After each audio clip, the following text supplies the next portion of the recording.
Hey guys, Hey! We've got it's, two people it's a today. special CodeHarmony podcast. It's only two of us this week. M- Me, Nirvana Sparkle, him, Dr. Spartan. We just got done watching Money in the Bank, and this is our special Money in the Bank podcast, where we spoil the results for everybody who hasn't seen it on the internet and talk about how we felt about it. So, first off, how was it overall for you, Mr. Spartan? Mm, I'd give it about a C minus.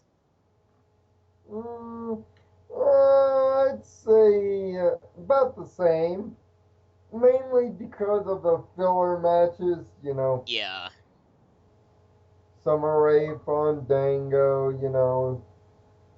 Rusev. And of course, Kane screwing, Oh, we'll get to that yeah. nauseating. Yeah. Ugh, ugh, Yeah. God. But let's get this out of the way right now. For all you John Cena haters, and for people who have been viewing my channel since the very beginning, one of my earliest videos I did was a 60-second video announcing that John Cena had won his sixth world championship. I'm here to announce tonight that he has just won his 15. 15th 15 world fucking championship. world titles. I'll let you That, say, I think you can get this across more dramatically. yes, you 15, which puts him one off of Ric Flair. And for me being a hardcore wrestling fan, the world title record is like Wilt Chamberlain's 100, the Joe DiMaggio 56 hitting streak, the number of career hits for Pete Rose. Name your record, name your sport, depending on who you're with. That's what kind of rarefied air that John Cena has just entered into. But he had to go out and win it. Oh, dude. Well, it's natural for a ladder match to be brutal, but the fact that it was fucking six people? Eight. Eight. Eight people in this fucking match. Ladders all over the goddamn place. Ladders under the ring when there's what? Six on the fucking ramp, four around the ring, more under the ring. Yes. Randy Orton getting his face split the fuck open. Yes. Holy shit. Which in the PG era, seeing somebody get his face split open is a rarity in itself. So, and yes, the main story coming out of tonight is not only the fact that Dean Ambrose has a hurt shoulder, among other things, but Kane. Kane, I was Friday night. I still was kind of like, yeah, I still like Kane. Tonight, go fuck yourself, dude. Forgot. It's one thing to screw someone, but for somebody to come back after an injury like that and then have you say fuck no and like take him out again, not only with a choke slam, but also a tombstone pile driver. Yes, and understand Dean Ambrose had his hand on the golden briefcase. He was getting ready to bring it down to win the match. Would have been a great comeback story, but no. Kane comes out, chokeslams and tombstone Seth, or tombstones and chokeslams Dean Ambrose, then helps Seth Rollins climb the ladder, even steadying it for him to grab the briefcase and win the match. Then, later in the night, he's helping Randy Orton to try to win the title. And then John Cena's ass got back up and said, "Fuck no, this isn't happening a second time." Yeah, thank God. Much to Triple H and Oh, Stephanie's dude, they chagrin, were. which they were sitting out there, right out there, and they were not happy. Not at all. But you know what? I had the same look that John had on his face. Which And keep in was, mind, I'm not really a fan of John Cena. I don't not like him either, but he's just not in my he's favorites list. But if you he's don't not respect your him at the guy. very least, then you need to get your head out of your ass. Yeah, but now with corporate lackey with the briefcase, John Cena's gonna watch his back Yeah, literally every 5 seconds. anytime, any place, as long as there's a ref, guys. Well, long as there's a ref, and as long as he's willing to cash, which trust me, if Triple H has his way, he'll have plenty of opportunities to cash in that golden briefcase. At the worst But moments possible for Cena. yes. But other than the two ladder matches, the pay-per-view started out pretty well. It did. The Usos retaining the Spartan belts, also known as the WWE Tag Team titles, uh, over Luke Harper, Eric Rowan of the Wyatt family, which, by the way, I'd be remiss if I didn't say that, Bray Wyatt looked good in the title match, even though the chances are him winning were not good. But man, the Usos are legit. Yeah, they proved themselves tonight. Definitely. I mean, yeah, they definitely proved themselves that they earned it. I thought for sure they were gonna give it to the Wyatts and kind of have them win, and then Bray win, and the Wyatt family just roll over WWE. But I guess now's not the time for that. But I think the Wyatts will win the tag team titles eventually. I think it is inevitable that that will occur. Speaking of tag teams, Goldust and Stardust. Now, The most bizarre, weird. I don't even think it's Pinkie Pie. Don't question it. yeah, Quantifies with these guys. some days you can put me even further than Pinkie Pie's don't question it. That's what those guys are. I seriously turned to Lionel at some point in the match and I say, I think if I was put into a gimmick like Cody Rhodes was with Stardust, I think I would fit it perfectly. I think I would do it perfectly. Yes, and trust me, I've known Spartan here for 6 years. He would fit. Yeah. I, I mean, they look really good against Ryback, I guess Ryback was the default jobber tag team Yeah, it name. seems it. And I gotta say, I love whenever he did the backflip where the guy had the look on his face like, fuck off. Or, not fuck off, but like, the fuck he's doing? I can't even say what I want to say. It's in my head, but it's not coming out of my mouth. And I haven't been able to say it publicly on video yet, but poor Damien Sandow. Damien Sandow is like the WWE's prostitute. Whenever they need him to do something unsavory, they send him out there in the most ridiculous things just to get jobs. This time by rookie Adam Rose. And just to give you some background on Adam Rose, he came from the NXT rookie program just recently. He's only been doing TV for about 2 months now. And They had Damien Sandow's poor ass dressed up as Paul Revere tonight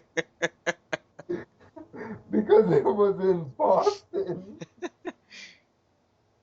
I don't know how Damien Sandow can wake up in the morning from one of Luna's dreams and say, I still want to do this job. I'm feeling like I think I could pull off a good Paul Revere. Like, we need you to pull up a Paul Revere tonight. Is that okay? Yeah. Sure, why not? I'm getting paid. And oh, by the way, Damien, you're not gonna win for about 3 months. Are you okay with that? Like, I would not be okay with that. At least let me win one. Yeah, right. At least let me feel what winning feels like. And speaking of winning, the only person winning in that love triangle match is Fandango. Yeah. He's the only one winning because we all lose because we had to watch that. It was pathetic. It was. Ugh.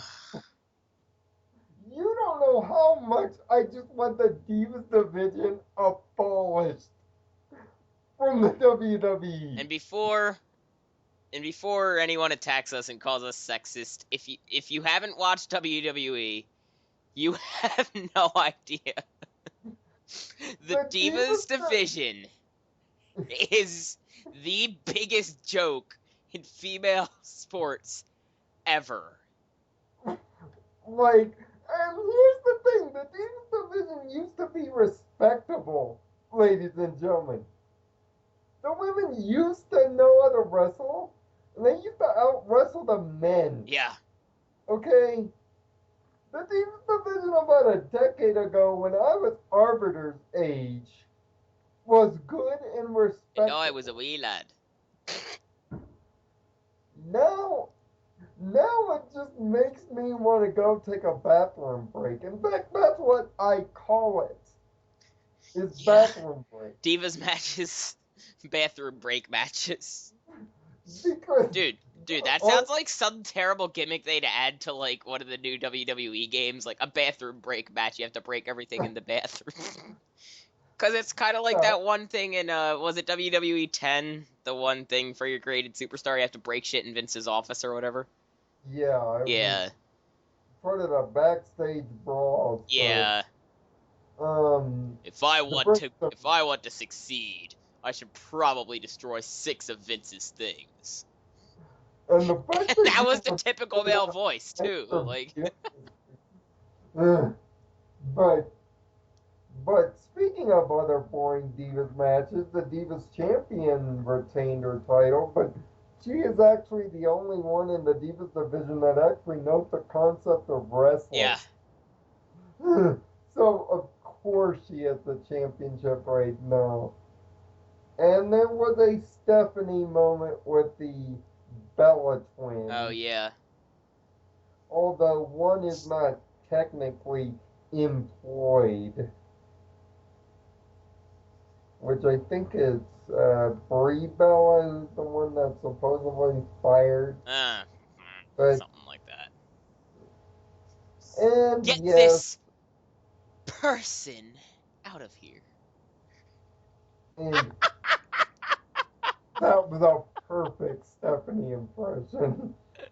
Um, Because it's welcome to the PG era if you weren't several years ago. yes, because quite frankly, if it was still the Attitude Era, she would have straight up called her a Yep. biatch. Ugh. And would have not sugarcoated it. And then we have Rusev And and if it was not the PG era, what's his name would have just gone, damn! yeah, Ron Simmons out of nowhere. Damn!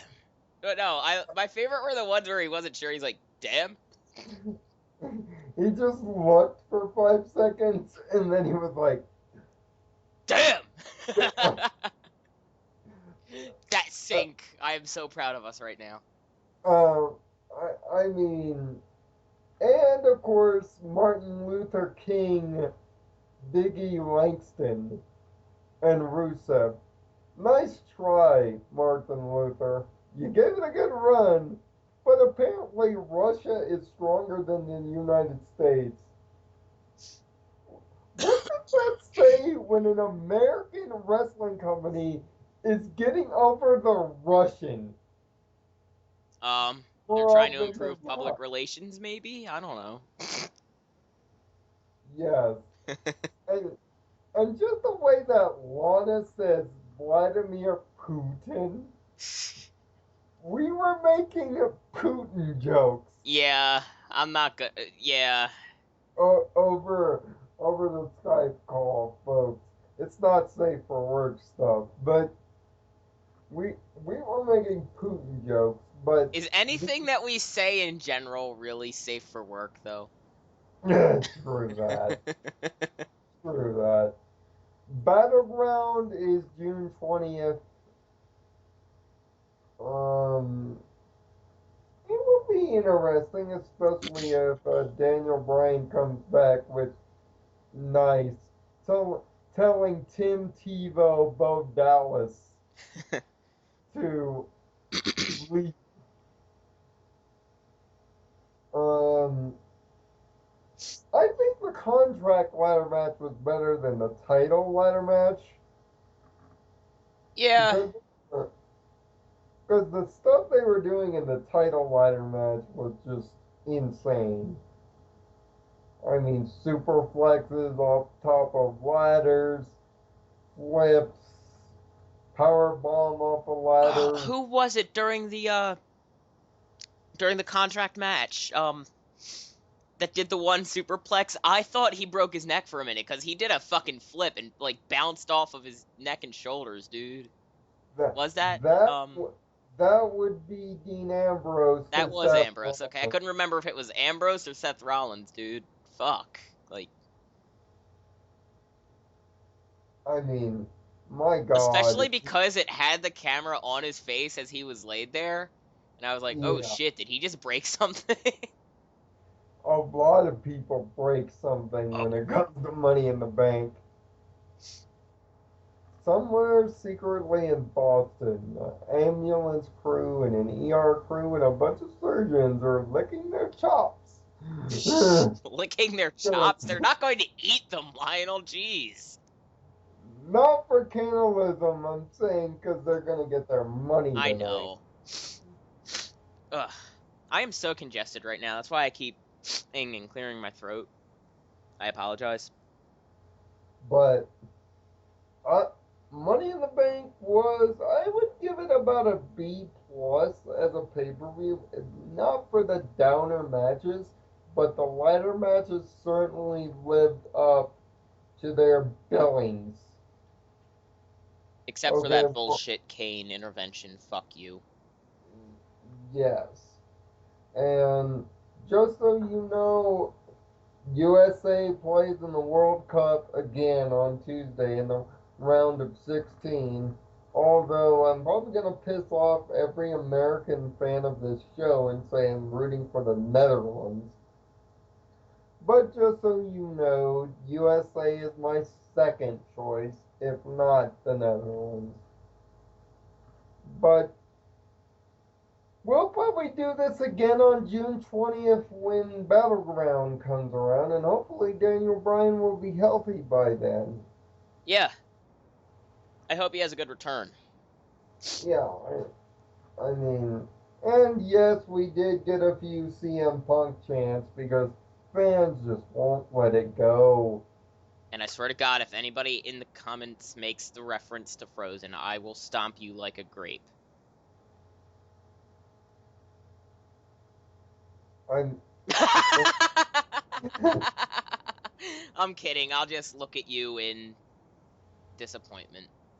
At least we didn't hear Paul Heyman talk about the streak again Oh. for like the 92nd time in like 4 months. Yeah. well, you know. At least we got a one-night reprieve. So there'll be a lot of interesting things happening on Raw tomorrow night, to be sure. Like, comment if you saw Money in the Bank, or if you're a John Cena fan or a John Cena hater. And I'm going to leave this question for the comment section. Would you like to see John Cena break Ric Flair's record? And when I say break, I mean get 17 world championships. And tell us how you feel. This will eventually also go up on Code Equestria Sports as well. This podcast? Yeah. I'll just upload it straight to there then. Cause, Oh, no, you know what? I don't think I have the, do I? Yeah. Upload. We're going to upload it to Code Equestria, like the first one, and we're going to upload it to Sports as well, to show that Sports is still going on. We're going to do something with that channel. We just haven't decided yet on what we're going to do with it. But these monthly podcasts might be one of the reasons. But make sure to like, comment, favorite, and of course, subscribe. And yes, Dragonheart is not dead. He's just a newbie wrestling fan. Yeah, we just got him. Well, I shouldn't say we, because it was all Lionel, but Lionel just got him in on last Monday. Ow. So that's all good. We just don't think, for the time being, he's ready for a pay-per-view podcast. God damn! Don't ever try and say that at once. A pay-per-view podcast, or as they're now calling it, special events now. And 2 weeks from now, we're going to do a normal podcast, and then we'll do one for Battleground. And yes, Nirvana Plays is coming, and yes, I will have the Friendship Files up tomorrow as well. And make sure to check out Arbiter's videos as well over on his channel. Also, I think I'm going to start taking some of my favorite and least favorite episodes of Doctor Who and giving you little kind of insight into what else I'm going to be doing on Into the TARDIS, other than, you know, the silly, well, not silly, but other than the trailer breakdowns. Yes, and another question in honor of in honor of my love of 26s. What I'm gonna ask the YouTube audience, well, the 38 that we have, would you like to see a top 26 of Code Lyoko? Because I'm willing to do it, but understand it's going to be as painful as watching Kane's betrayal tonight. Maybe even more so, because it's like picking from children. But if you would want me to do it, also leave your comments or even direct message me and say that you would like to do it for me to do it. And make sure to check out my Twitter at Lyoko. He is at Captain Sping with an underscore. It'll be in the description if you need help with that one. We're almost to 40 subscribers. Get us to 40 and maybe 59 will be closer. So I can Well, not maybe. Factually, it will be closer. Because we're 21 away from me embarrassing myself on YouTube more than I have already done on Arbiter's channel. Just remember, 117 and you get me doing it with an acoustic guitar. Unless you want a metal version of it with my 7-string, which, no. We'll save that for another one. 117 subscribers, your winter wrap-up with acoustic guitar. Fuck yeah. Well, there's another challenge. There's another announcement. I just came Uh, up with that one on the fly, but I'm sticking to it, so. so make sure to check out all of our videos. We're both going to be busy this week. We're going to do this again in 3 weeks for Battleground, as well as in 2 weeks with a normal podcast. Hopefully we can talk about a World Cup winner by then. So until next time, for Captain Sping, also Dr. Spartan, I am Nirvana Sparkle. Find peace in your own Nirvana. Thanks for watching this late at night. And the champ is Here. here. Always wear a condom.